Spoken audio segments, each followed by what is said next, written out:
harapan saya nggak muluk-muluk, Mbak. Jadi saya yang lahir dan dibesarkan di Kudus ini, saya pengen melihat Kudus yang kita cintai ini menjadi kota yang ramah disabilitas dan juga ramah anak. Sebuah kota yang besar, kota yang inklusi, kota yang ramah disabilitas. Itu harapan saya semua. Dengan apa? Salah satunya adalah dengan mengakomodasi hak teman-teman disabilitas di Kabupaten Kudus, termasuk hak dasar, hak pendidikan, hak kesehatan, dan lain-lain. Itu tujuan besar kami dan harapan kami Kudus ini bisa menjadi kota yang inklusi, kota yang ramah disabilitas.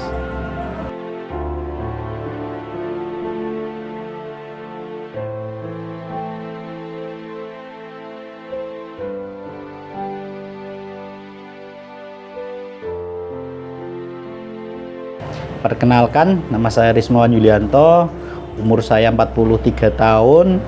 Saya sebagai Ketua Forum Komunikasi Disabilitas Kudus yang anggotanya itu semua difabel di Kabupaten Kudus. Forum Komunikasi Disabilitas Kudus lahir dari sebuah keprihatinan kita, karena kita sering melihat diskriminasi yang dialami oleh teman-teman disabilitas yang ada di Kabupaten Kudus, baik diskriminasi terhadap hak-hak teman-teman, hak akses, hak kesehatan, hak pendidikan, dan lain-lain. Nah, FKDK atau Forum Komunikasi Disabilitas Kudus lahir bulan November tahun 2014. Nah, tadinya awalnya kita cuma 5 orang, dan sekarang alhamdulillah anggota kami ada 120 orang.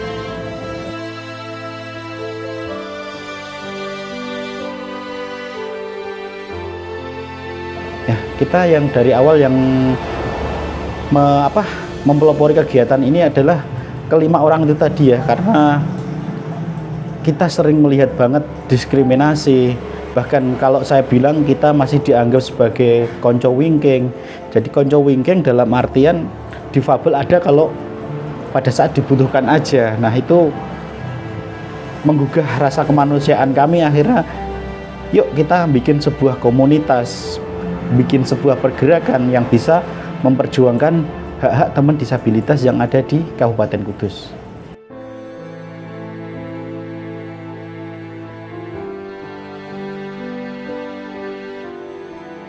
Jadi kalau di FKDK ada beberapa kegiatan, Mbak, yang eksternal dan internal. Kalau eksternalnya, contohnya hari ini saya baru saja tadi mengikuti kegiatan Jumat Berkah. Jadi Jumat Berkah kita lakukan setiap seminggu sekali pada hari Jumat dengan sasaran kelompok disabilitas yang disabilitas berat, disabilitas rentan yang butuh pendampingan, yang butuh konseling dari kami. Dengan harapan konseling kami tujuannya adalah ke orang tua ataupun teman-teman disabilitas itu sendiri. Karena kita pikir kadang hambatan kemandirian teman-teman disabilitas itu malah dari orang tuanya. Terkadang mereka kasihan, mereka malu punya anak disabilitas. Nah, akhirnya anak-anak itu dikurung di kamar, terus nggak boleh keluar dari rumah. Nah, itu yang menghambat kemandirian teman-teman. Nah, kegiatan itu sudah berjalan hampir 4 tahun ini, dan mungkin sudah ratusan penyandang disabilitas yang kita kasih support dan konseling. Nah, di samping itu kita ada yang internalnya, kita teman-teman disabilitas ini kita bekali dengan berbagai macam pelatihan keterampilan sebagai modal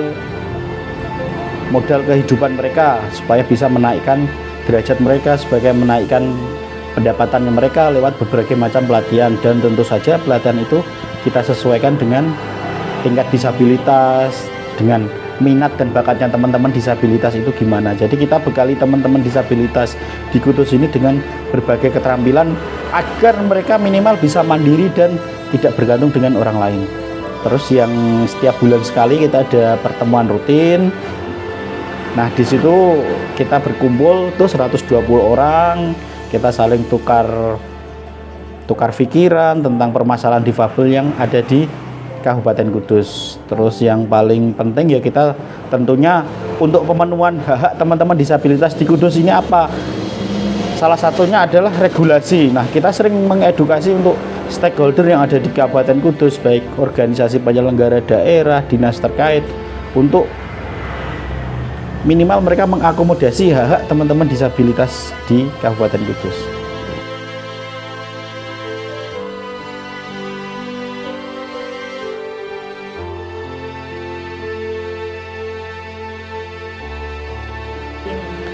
Jadi semenjak tahun 2014, sebelum lahirnya FKDK, banyak sekali kita sering diskriminasi, termasuk salah satunya adalah hak aksesibilitas. Nah mungkin kalau dibilang Kudus ini ramah disabilitas, saya bilang sangat jauh dari kota yang ramah disabilitas. Mungkin bisa kita perhatikan akses publik, termasuk trotoar, gedung-gedung pemerintah, itu mohon maaf, sangat jauh dari kata kota ramah disabilitas. Trotoar dibikin naik turun, terus tinggi, licin. Nah itu yang menghambat kami, padahal itu hak-hak dasar kami gitu loh. Nah itu yang kalau nggak diberikan berarti namanya diskriminasi kan terhadap teman-teman, padahal kita mempunyai hak yang sama gitu. Termasuk akses ke pemerintahan, akses ke gedung itu masih pakai undak-undakan, masih pakai tingkat. Nah kasihan teman-teman yang pengen mengakses gedung atau mau ke layanan publik dan lain-lain. Nah semenjak adanya FKDK, jadi kita sering mengedukasi stakeholder yang ada di Kabupaten Kudus, termasuk dinas-dinas terkait. Kalau untuk pembangunan kita ke dinas pekerjaan umum dan lain-lain. Terus ke pelayanan publik, gedungnya harus ada ini. Nah kita sering mengedukasi. Dah akhirnya diskriminasi itu mulai lambat laun mulai tidak ada diskriminasi. Tapi ya nggak mungkin selamanya diskriminasi itu hilang, itu nggak mungkin ya, pasti ada. Nah tugas kita bersama bahwa mungkin nggak cuma tugas saya sebagai penyandang disabilitas, mungkin kita juga harus mengedukasi ke masyarakat di luar bahwa ternyata teman-teman disabilitas itu nggak harus dikasihani, nggak harus dipandang sebelah mata.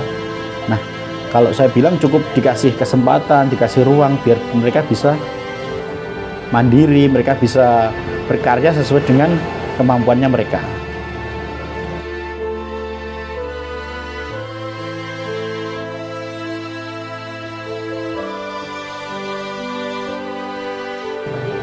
Jadi kita ada pelatihan itu ada 2 metode Mbak. Kita bekerja sama dengan beberapa pihak, termasuk salah satunya BLK, UPTD BLK Kabupaten Kudus. Nah kebetulan kemarin itu baru saya buka pembukaan untuk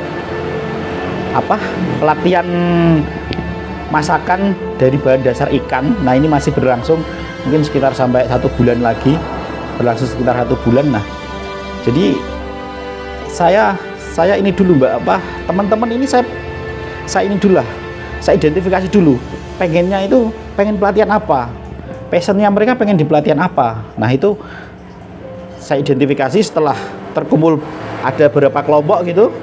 Oh ini yang di catering, oh ini yang ada di Office, yang pengen pelatihan di Microsoft Office, di komputer dan lain-lain, ada yang desain grafis. Nah kebetulan kalau di kayak penjahitan, kayak desain grafis itu kan kita masih ada dari teman-teman relawan, masih ada yang bisa mengajarin. Jadi biasanya kalau kita masih bisa ngajarin teman-teman ya kita ajarin sendiri gitu. Tapi kalau kayak catering, kayak gitu, kayak kemarin yang hari ini sedang berlangsung sampai 1 bulan, yang 1 bulan besok itu kita kerjasama dengan UPTD BLK di Kabupaten Kudus ya, supaya teman-teman minimal mempunyai keterampilan tambahan untuk kemandirian mereka gitu.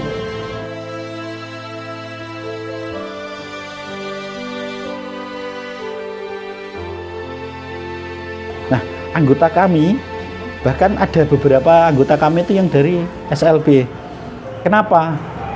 Pernah saya tanya itu, jadi ibunya tertarik dengan kegiatan di FKDK. Terus dia pengen mengajarkan anak-anaknya ini bersosialisasi dengan teman-teman disabilitas yang lain. Jadi biar perasaan anak-anaknya ini nggak saya sendiri, teman saya masih banyak. Nah dari kecil, dari mereka SD, SDLB, SMPLB, mereka ikut kegiatan kami supaya mereka akhirnya sudah terbiasa dan lebih semangat lagi gitu. Jadi kita sering terkoneksi, apalagi pada saat Hari Disabilitas Internasional itu nanti di bulan Desember itu, saya pasti melibatkan teman-teman SLB mereka untuk tampil, untuk karya seni mereka untuk di hari disabilitas itu.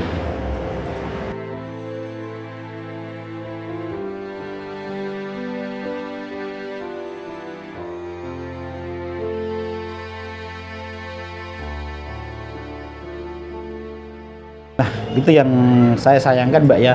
Jadi kita harus introspeksi, mungkin introspeksi ke semuanya, termasuk salah satunya ke pemerintah yang pertama. Yang kedua adalah induk organisasi yang membawa olahraga disabilitas. Dan dengan potensi besar atlet yang ada di Kabupaten Kudus itu sebenarnya sangat besar. Tapi mungkin perhatian dari stakeholder, termasuk di dalamnya adalah induk organisasi di Kabupaten Kudus, KONI, pemerintah Kabupaten Kudus, dan induk organisasi difabel yang ada di Kabupaten Kudus, National Paralympic Committee yang ada di Kabupaten Kudus itu kurang aware, Mbak. Jadi kurang terbuka lah. Mungkin dari penjaringan atlet, dari seleksi atlet itu kurang terbuka. Saya bilang kalau di Jawa Tengah, Kudus itu termasuk tertinggal untuk prestasi olahraga. Nggak mungkin kita bergantung terus sama Mbak Rani. Mbak Rani itu mungkin saya bilang atlet difabel Kudus yang paling berhasil karena dia sudah pernah memperoleh medali emas di Asian Para Games. Nah, sekarang domisilinya beliau itu di Solo. Tapi karena dia masih ber-KTP Kudus, jadi kalau ada event, kalau ada perlombaan dia masih mewakili Kudus. Nah, sampai kapan kita harus bergantung sama seorang Rani? Saya berharap akan lahir seorang Rani-Rani yang lain. Termasuk tadi yang Mas Sugito itu yang peraih tenis meja, peraih emas tenis meja kemarin di Perpaprov di Pati.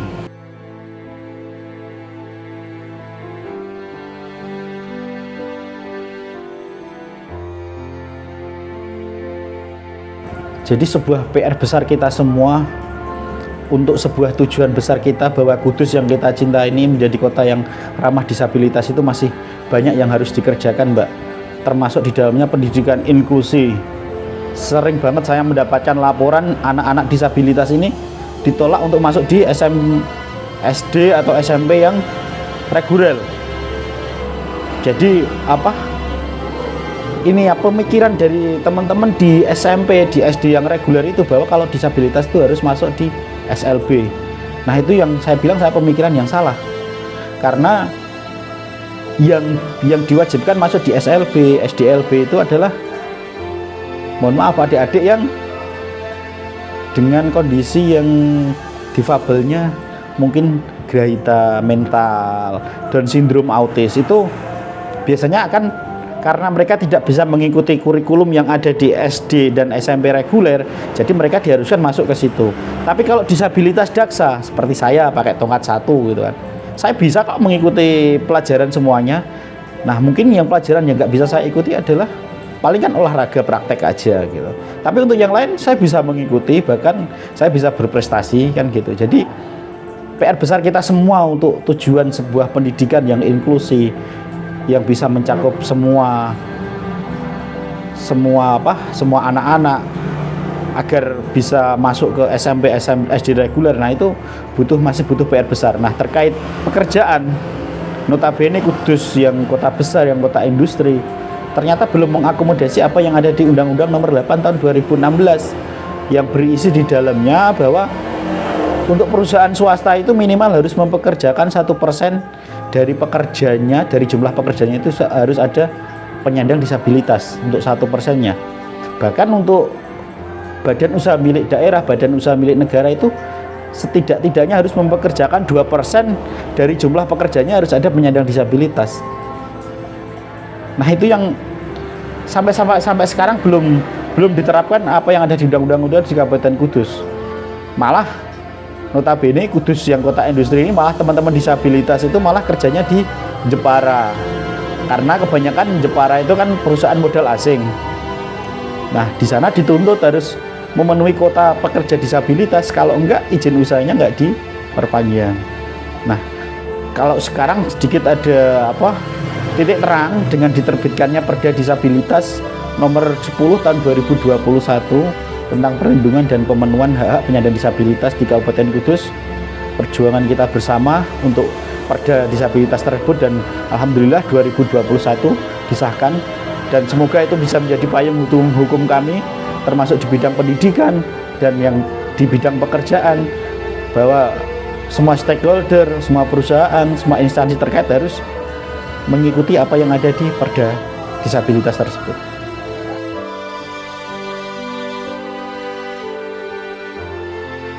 Harapan saya nggak muluk-muluk, Mbak. Jadi saya yang lahir dan dibesarkan di Kudus ini, saya pengen melihat Kudus yang kita cintai ini menjadi kota yang ramah disabilitas dan juga ramah anak. Sebuah kota yang besar, kota yang inklusi, kota yang ramah disabilitas. Itu harapan saya semua. Dengan apa? Salah satunya adalah dengan mengakomodasi hak teman-teman disabilitas di Kabupaten Kudus, termasuk hak dasar, hak pendidikan, hak kesehatan, dan lain-lain. Itu tujuan besar kami dan harapan kami, Kudus ini bisa menjadi kota yang inklusi, kota yang ramah disabilitas.